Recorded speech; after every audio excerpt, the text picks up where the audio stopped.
Know what you want, not what legal document you think you want.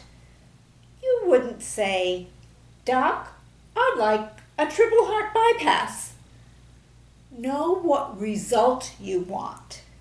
Second, organize your personal and property records and keep them organized, whether you use a 3-ring binder or an expandable file. Look at the deed for your home and any other real estate. Vehicle, RV, and boat titles. Life, health, and other insurance policies.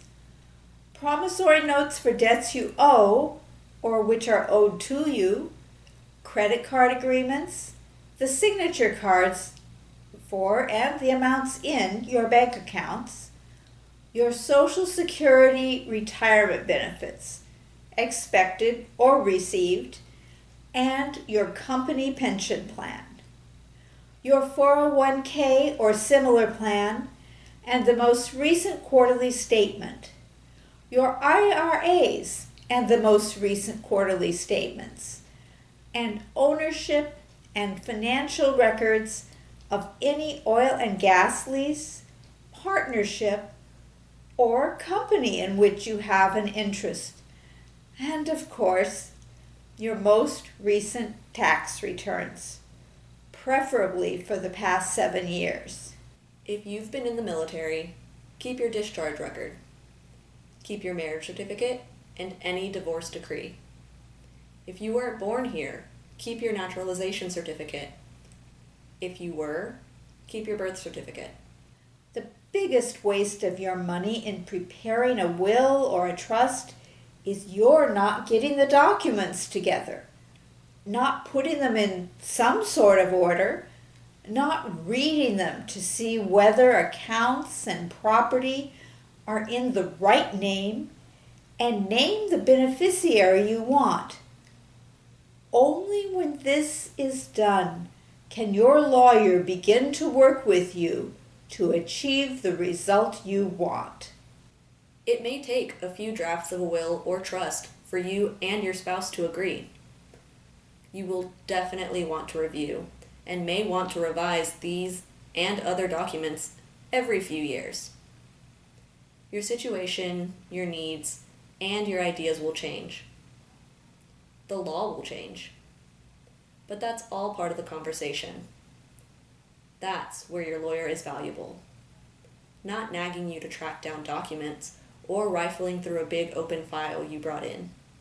Third, keep your powers of attorney, will, and any trust documents where people can find them. A lost power of attorney or will cannot carry out your wishes. It can only lead to disputes or to higher costs in settling your affairs.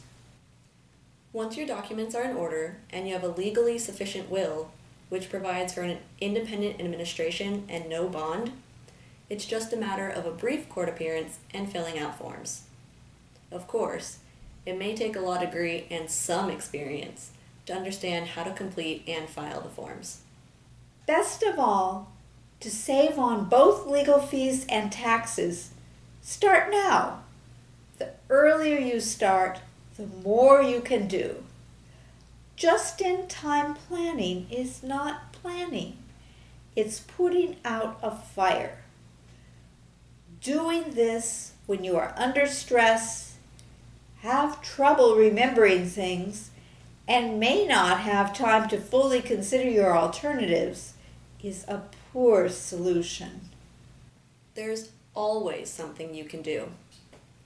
But it may be painful to think about how much more your lawyer could have done for you 10 or 5 or maybe even 2 years ago.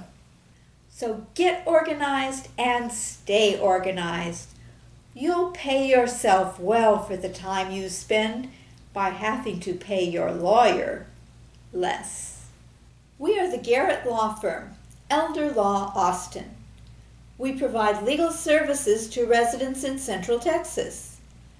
Follow us on Facebook, watch our videos on YouTube, or visit our website, elderlawaustin.com for more information.